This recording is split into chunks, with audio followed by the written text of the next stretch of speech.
Akan jaring nelayan. Nah, jaring nelayan itu seperti ini.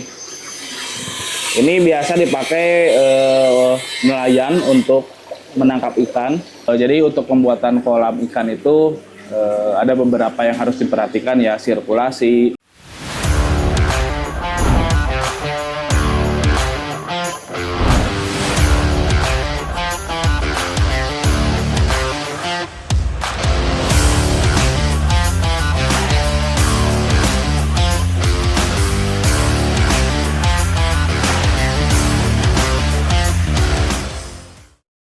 Assalamualaikum warahmatullahi wabarakatuh. Agan-agan, jumpa lagi bersama saya di Lastream Studio. Agan-agan, saya sekarang sedang berada di proyek Cirebon. Nah, di depan saya ini ada kolam ikan dengan ukuran lebar 1,35 meter dengan panjang 3,80 meter. Itu untuk seluruh area kolam ikan ini ya. Nanti saya akan bahas lebih lengkapnya, ikuti terus Lastream Studio.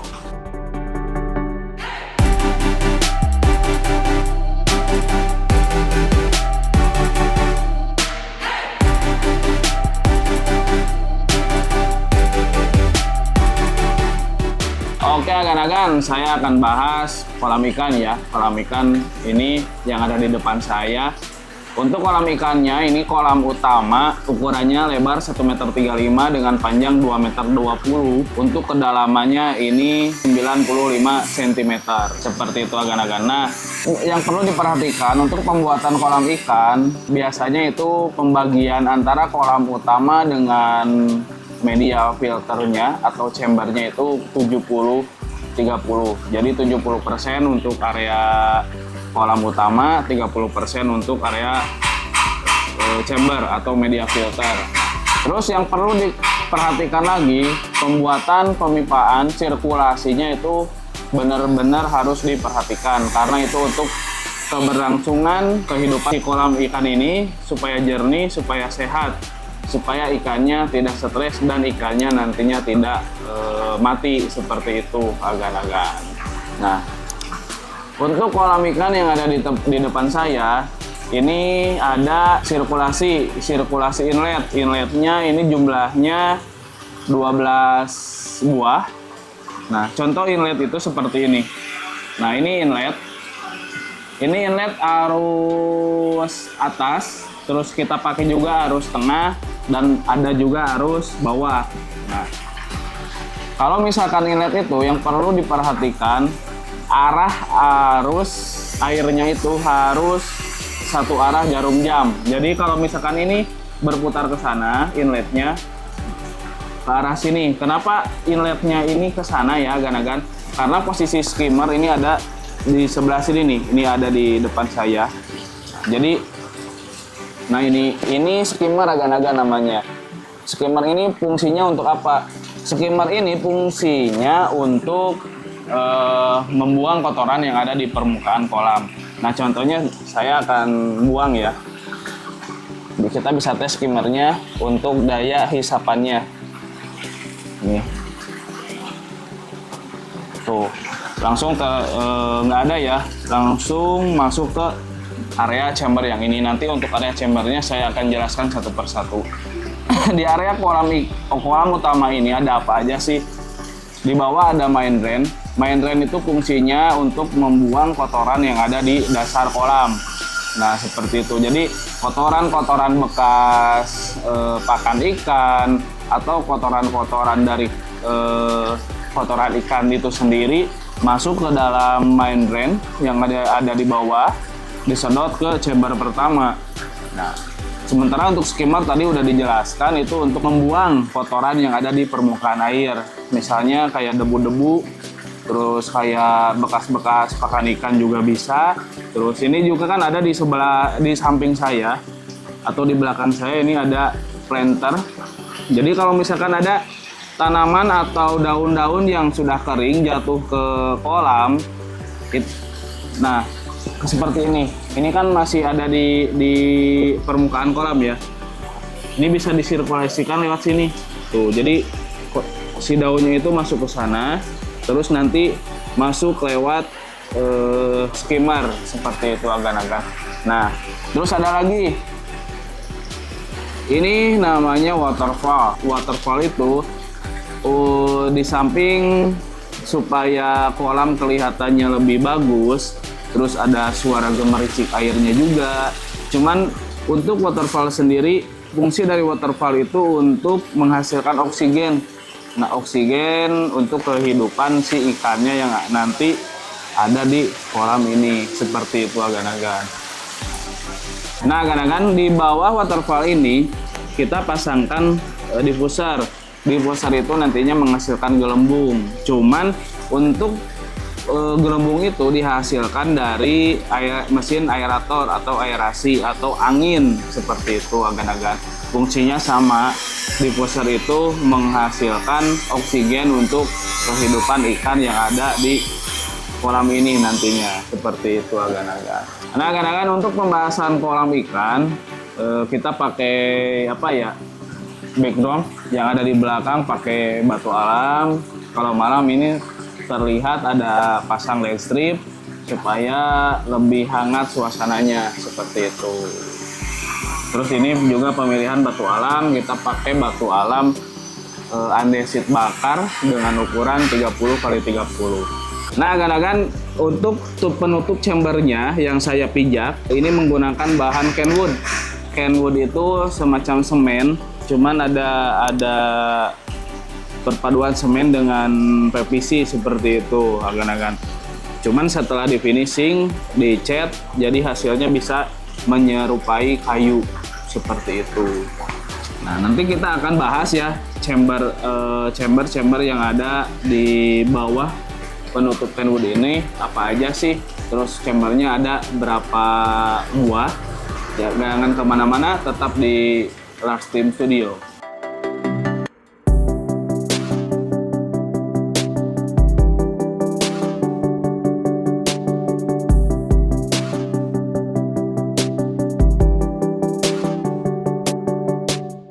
Nah, agan-agan kita akan melihat ya di media chamber ini ada berapa chamber, terus media yang kita pakai untuk media filternya apa aja.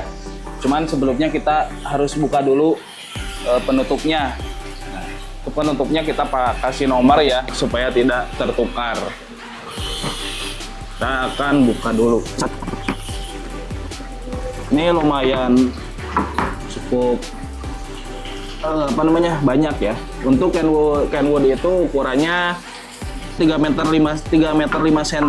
Ada varian ukuran, ada yang lebar 15, ada yang lebarnya 20. Cuman untuk yang dipakai di sini ini ukurannya lebarnya 10 cm. Supaya tidak terlalu lebar dan kesan kayunya bisa lebih dapat, seperti itu agan-agan.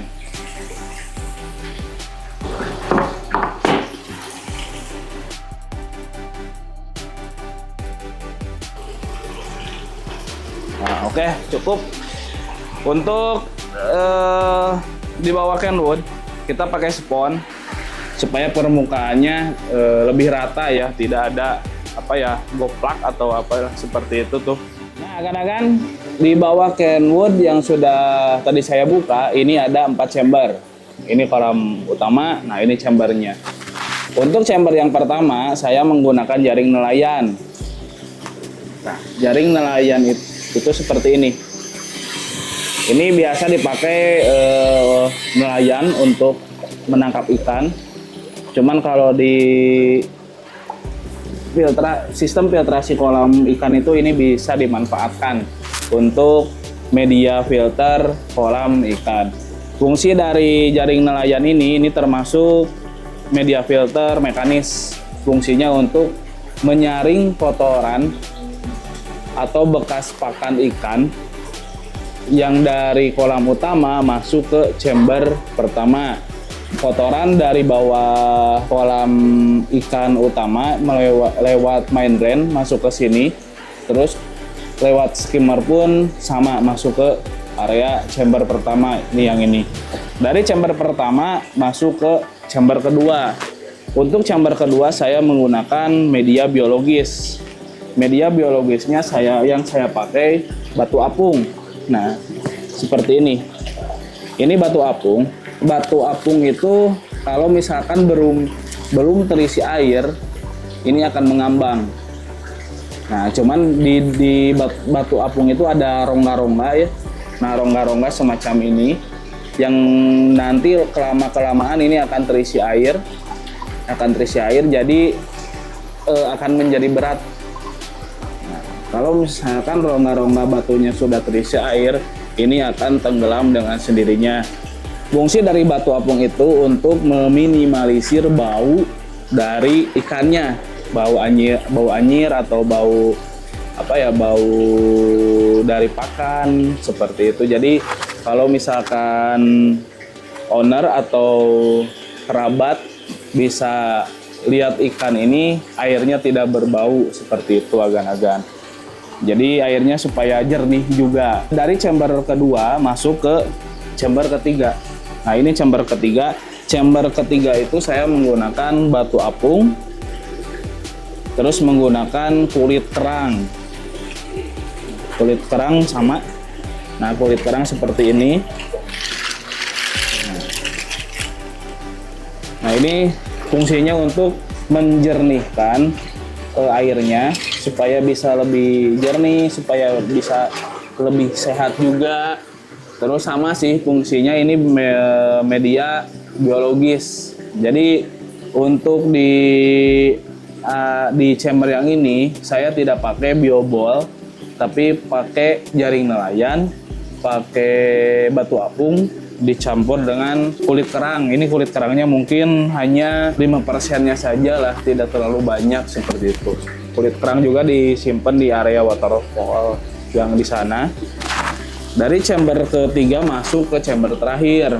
Chamber terakhir itu di sini ada pompa, terus ada stopran. Nanti di sini juga ada lampu ultraviolet, cuman belum dipasang karena ini belum diisi ikan, masih di running untuk kolamnya.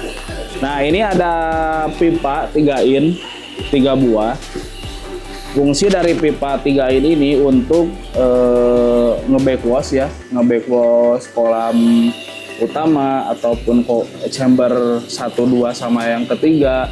Kalau misalkan owner pengen membersihkan kolam utama dengan chamber pertama, tinggal cabut aja pipa yang ini nih.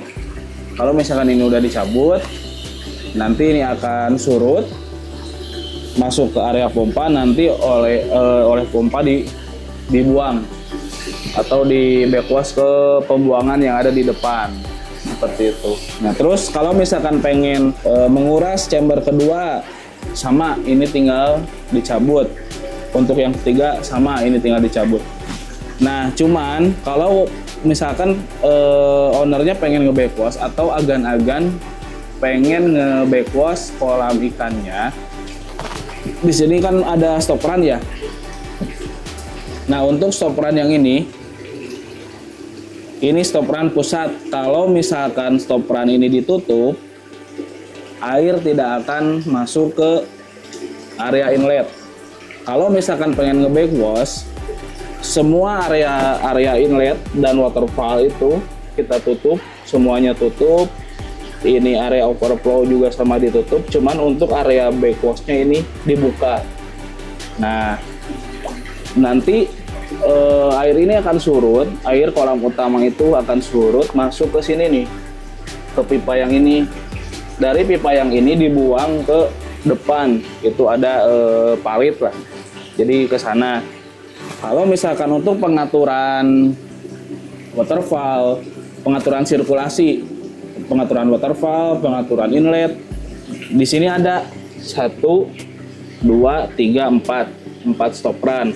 Nah, kalau misalkan arus waterfallnya terlalu besar, tidak mau ada waterfallnya, tinggal ditutup aja stoprannya. Nanti waterfallnya akan berhenti. Nah, seperti itu agan-agan. Kita nyalain lagi ya. Tuh, dinyalain lagi. Nah, untuk inletnya, inlet kan kita ada 3 arus ya. Arus bawah, arus tengah, sama arus atas. Untuk mengatur 3 arus itu, di sini ada stoprannya dibagi menjadi 3 bagian. Kalau misalkan yang arus atas terlalu besar, tinggal diperkecil.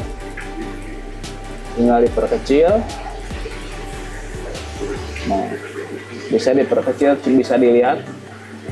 Tuh, kan jadi kecil, yang tadinya besar. Tuh, diperkecil.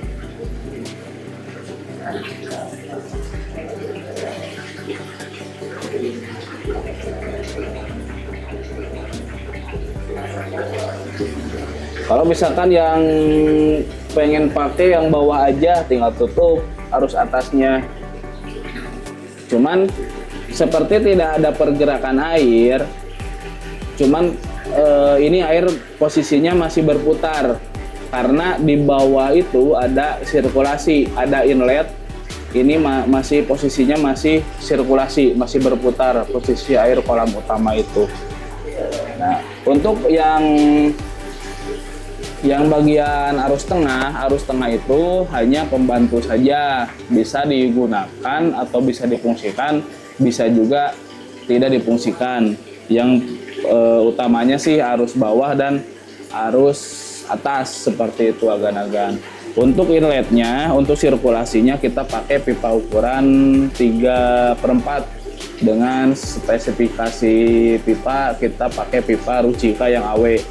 Karena untuk pemipaan itu diperlukan spek bahan yang bagus lah, supaya tidak terjadi kebocoran. Karena kalau sudah terjadi kebocoran, sirkulasinya tidak akan berjalan dengan baik, seperti itu agan-agan. Terus di sini ada overflow. Nah, ini overflow. Fungsi dari overflow itu kalau misalkan ada turun hujan. Ini kan kolam semi outdoor ya. Kalau misalkan ada turun hujan, debit air kolam utama itu akan naik. Nah, jadi pas debit air kolam utama naik, akan dibuang lewat overflow yang ini. Jadi airnya tidak akan banjir. Nah, ini fungsi dari overflow itu. Agan-agan seperti itu fungsinya overflow. Nah, kita pakai pompa dengan kapasitas 240 liter per menit. Kalau dikalikan 240 liter kali 60 aja lah, tinggal dihitungkan.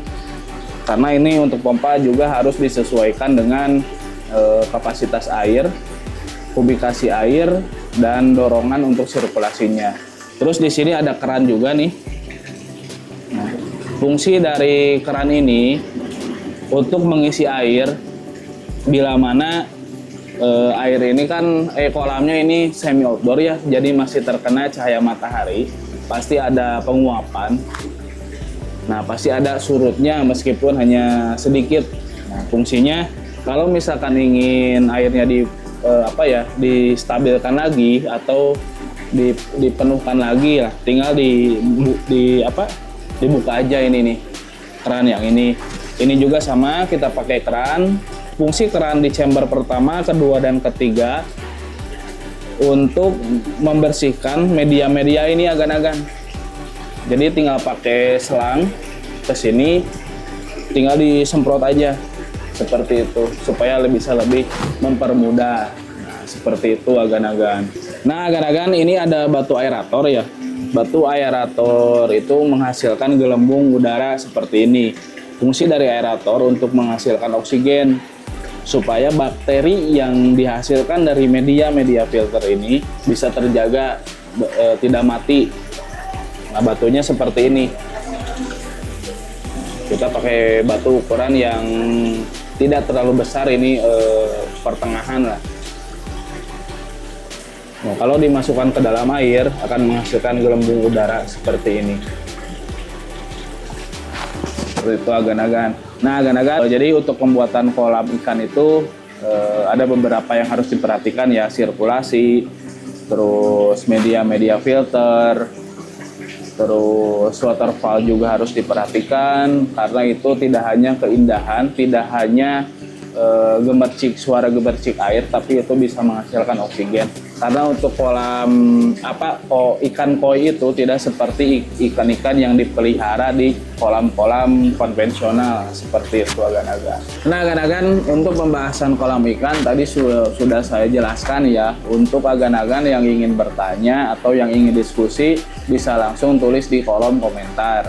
Untuk agan-agan yang ingin membangun atau membuat kolam ikan atau membangun rumah, membangun tempat usaha, bisa hubungi kami. Alamatnya di Perumahan Melati Mas Regensi, Blok A 08, atau tinggal cari aja di Google Map Laktim Kontraktor.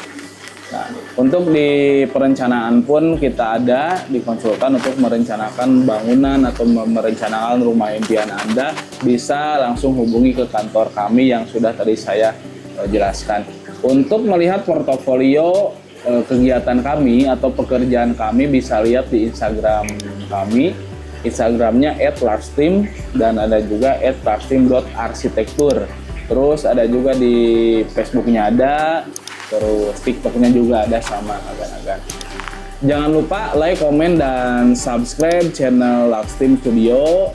Terima kasih sudah menonton. Assalamualaikum warahmatullahi wabarakatuh.